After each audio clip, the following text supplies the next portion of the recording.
राधे राधे दोस्तों, आप सभी को मकर संक्रांति की बहुत बहुत शुभकामनाएं। मकर संक्रांति को हम बहुत से नामों से जानते हैं। कोई इसे मकर संक्रांति कहते हैं तो कोई लोहड़ी, पोंगल और कोई तो इसे खिचड़ी भी कहते हैं। हम बहुत से नामों से इस पर्व को मनाते हैं। आप सभी को अपने इस पर्व की बहुत बहुत बधाई। दोस्तों, क्या आपको पता है कि इसे मकर संक्रांति क्यों कहते हैं? तो आइए मैं आज आपको इसके बारे में बताती हूँ। जब सूर्य भगवान अर्थात हमारे सूर्य देव धनु राशि से निकलकर मकर राशि में प्रवेश करते हैं तो हमारे जीवन और मौसम में बहुत परिवर्तन होता है।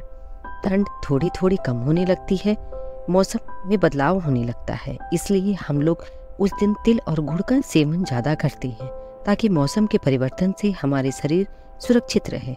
तिल और गुड़ ये हमारे शरीर को गर्म रखते हैं और हमारे शरीर को मजबूत भी बनाते हैं ताकि मौसम की हवाओं से हम खुद को बचाएं।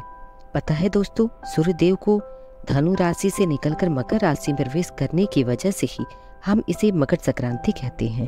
इस दिन को उत्तरायण भी कहते हैं क्योंकि सूर्य भगवान दक्षिण दिशा से उत्तर दिशा में प्रवेश करते हैं, तो इस वजह से इसका एक नाम उत्तरायण भी है। गुजराती अर्थात गुजरात के लोग मकर संक्रांति को उत्तरायण भी कहते हैं। यह पर्व 2 दिन तक मनाते हैं और इस पर्व की खास बात बताऊं दोस्तों, वे लोग पतंग उड़ाते हैं। वैसे तो पतंग अपने पूरे भारत देश में लोग उड़ाते हैं, लेकिन गुजरात का यह पर्व पतंगबाजी के लिए अपने पूरे भारत देश में प्रसिद्ध है। मकर संक्रांति को दक्षिण भारत में पोंगल के नाम से जानते हैं। इसे वो लोग 4 दिनों तक मनाते हैं। पोंगल पर्व को लेकर उनमें बहुत उत्साह होता है। इस पर्व को मनाने के लिए वो लोग अपने रिश्तेदारों के घर भी जाते हैं। महाराष्ट्र में मकर संक्रांति को हल्दी कुमकुम नामों से जानते हैं। इस दिन मराठी स्त्रियां हल्दी कुमकुम लेकर एक दूसरे के घर जाती हैं और उन्हें हल्दी कुमकुम लगाकर गुड़ और तिल के लड्डू आपस में बांटती हैं अर्थात एक दूसरे को खिलाती हैं और इस तरह वे मकर संक्रांति मनाती हैं। बंगाल में मकर संक्रांति के दिन गंगा सागर में मेला लगता है और वो बहुत बड़ा मेला होता है। इस दिन का बहुत महत्व होता है। ऐसा कहा जाता है कि मकर संक्रांति के दिन गंगा स्नान करने के बाद तिल का दान करना चाहिए तो बहुत पुण्य मिलता है। इस दिन स्नान और दान करने की परंपरा चली आ रही है। मकर संक्रांति के दिन गंगा स्नान करने से सारे पाप धुल जाते हैं, ऐसी मान्यता है।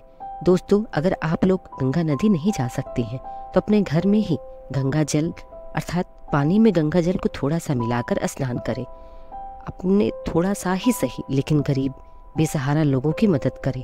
उसे दान समझकर या मदद समझकर लेकिन करें, क्योंकि किसी न किसी तरह से हम लोगों की मदद करनी चाहिए। हमें परमात्मा ने दिया है तो उसका थोड़ा सा भाग गरीबों की मदद में लगाना चाहिए।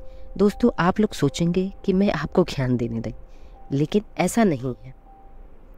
मैंने वही कहा जो मैं करती हूँ। आगे आपकी इच्छा, काम और दान वही करना चाहिए जो आपका मन करे, अर्थात जो कार्य करने में आपका मन लगे वही कार्य करना चाहिए और जो दान करने का मन करे वही दान करना चाहिए। तो चलिए, हम मकर संक्रांति की बात कर रहे थे।